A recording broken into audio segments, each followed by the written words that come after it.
Hello കൂട്ടുകാരെ, നമ്മുടെ ദോശയ്ക്ക് വേണ്ടിയിട്ടുള്ള നല്ലൊരു ഉള്ളിച്ചമ്മന്തി നമ്മുടെ അമ്മ തയ്യാറാക്കുകയാണേ. അതിന് നമ്മൾ ചുമന്നുള്ളി ഒരു 5-8 ചുള ചുമന്നുള്ളി നന്നായിട്ട് തൊലിയൊക്കെ കഴിഞ്ഞ് കഴുകിയെടുക്കുന്നു. ഒപ്പം തന്നെ ഒരു 4-5 ചുള 4-5 ചുളയല്ല അല്ലി വെളുത്തുള്ളിയും കൂടി എടുത്തു. അത് നന്നായിട്ട് പൊടി പൊടിയായിട്ട് അരിയണം. എന്നിട്ട് നമ്മളൊരു ലേശം വെളിച്ചെണ്ണ ഒഴിച്ച് അതിലേക്കിട്ട് നന്നായിട്ട് മൂപ്പിച്ചെടുക്കണം.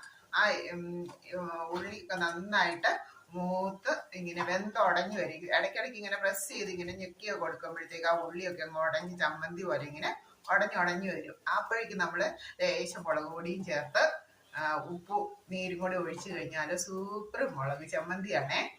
അപ്പൊ അത് അമ്മ റെഡിയാക്കിയിട്ടുണ്ട്. അപ്പൊ അമ്മ നമുക്ക് വേണ്ടിയിട്ട് ഒരു 50-60 ദോശ ഇട്ട് വെച്ച് ഇപ്പത്തെ അമ്മ ഉള്ളി ചമ്മന്തി തയ്യാറാക്കി. ഇനി അടുത്ത അമ്മ തേങ്ങാ ചമ്മന്തി തയ്യാറാക്കാൻ പോവാണ്. അപ്പൊ ഉള്ളി ചമ്മന്തി റെഡി ആയിട്ടുണ്ട്. നമുക്ക് തേങ്ങാ ചമ്മന്തിയുടെ ചട്ടി എടുപ്പത്തേക്ക്.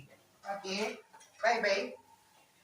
ഓക്കെ, നമുക്ക് തേങ്ങാ ചമ്മന്തിയുടെ വീഡിയോ കൂടെ അമ്മ ചെയ്യുന്നതായിരിക്കും.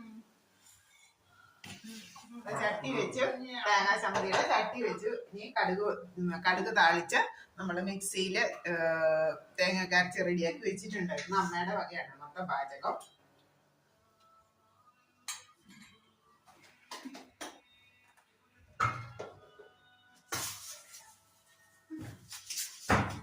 ഉള്ളിയൊന്നും വേണ്ട, എടുക്കാം.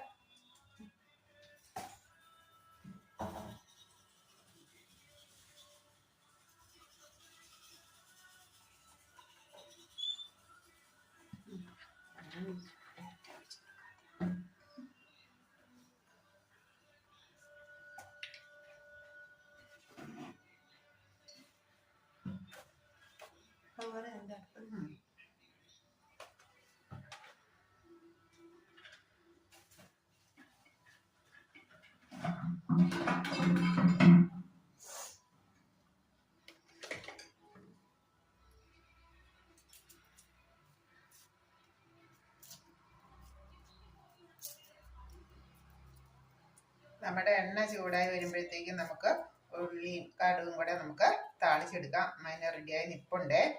എണ്ണയൊന്ന് ചൂടായി വരട്ടെ കേട്ടോ. അപ്പൊ നമ്മുടെ ഇന്നത്തെ ഭാരഭക്ഷണം മൊത്തം അമ്മയാണ് അതിന്റെ കുക്കിംഗ് ചാർജ്.